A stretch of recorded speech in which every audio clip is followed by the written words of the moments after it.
చలమో ఈ రోజు యాత్ర సిరీస్ లో డేట్ అంటే పెద్దయిని దర్శించుకునే రోజు అన్నమాట. నాకు ఈ పిఎస్సి లో వాష్రూమ్ నచ్చలే అని చెప్పి ఆపోజిట్ లో ఉన్న వెంకటాద్రి నిలయంకి వెళ్ళి ఇంకా లేట్ చేయకుండా ఫ్రెష్ అయ్యి రెడీ అయిపోయి వెంగమాంబకి అయితే స్టార్ట్ అయిపోయి మార్నింగ్ 8 అవుతుంది కదా. వెంగమాంబలో కిచిడి ఉప్మాన ఏదో ఒకటి పెడతారు. బట్ ఈ రోజు ఏంటంటే స్పెషల్ గా సేమియా పెట్టారు ట్యూస్డే కాబట్టి. ఇంకా సేమియా కడుపు నిండా తినేసి బయటకు వచ్చేసి వరాస్వామిని దర్శనం చేసుకోవడానికి అయితే వెళ్ళా. అండ్ లైన్ లోకి వెళ్ళేటప్పుడే మన క్యూ లైన్ లో 3 నామాలు అయితే పెడతారనమాట. ఇంకా వరాస్వామిని దర్శనం చేసుకున్న తర్వాత శ్రీవారిని దర్శనం చేసుకోవడానికి వెళ్ళాలా వద్దా అని ఆలోచించా. ఎందుకంటే మన టోకన్ టైమింగ్ వచ్చేసి ఈవినింగ్ 7:30. సో ఒక చిన్న కన్ఫ్యూజన్ లో ఉండే అసలు వెళ్ళాలా వద్దా అని, వెళ్తే మన అంటారా అని. బట్ ఏదో ఒకటిలే అని చెప్పి డేరీ చేసి అయితే వెళ్ళిపోయాను. ఆడికి పోయినాక మనకు తెలిసిన ముచ్చట ఏంటంటే ఈ రోజు డేట్ ఉంటే సరిపోతుంది, టైమింగ్ తో సంబంధం లేదని చెప్పారు. ఇంకా మస్తు ఖుషి అయిపోయి ఇంకా లైన్ లోకి అయితే వెళ్ళిపోయి దర్శనం లైన్ లోకి వెళ్ళిన తర్వాత మొబైల్స్ అన్ని హ్యాండ్ ఓవర్ చేసేయాలి. ఎందుకంటే గుడిలో మొబైల్ ఫోన్స్ అలవ్ లేదనమాట. ఇంకా నా మొబైల్ ఫోన్స్ అన్ని హ్యాండ్ ఓవర్ చేసిన తర్వాత 3 hours లో నా దర్శనం అనేది కంప్లీట్ అయిపోయింది. ఇంకా బయటకు వచ్చి లగేజ్ కౌంటర్ దగ్గర నా మొబైల్ అయితే తీసుకుని ఇంకా అలా నడుచుకుంటూ వెళ్ళి శ్రీవారి గోపురం ముంగట మెట్లు ఉంటాయి కదా, ఆ మెట్ల మీద ప్రశాంతంగా కూర్చున్నా. ఒకేసారిగా సడన్ గా వర్షం స్టార్ట్ అయిపోయింది. అరే వా,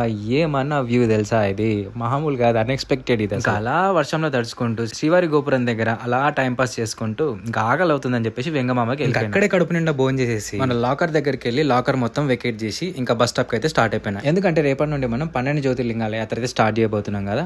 రేపు తిరుపతి నుండి ట్రైన్ ఉందన్నమాట. ఫస్ట్ జ్యోతిర్లింగం ఏంటి అనేది కామెంట్ బాక్స్ లో గెస్ చేయండి. అప్పటిదాకా ఉంటా.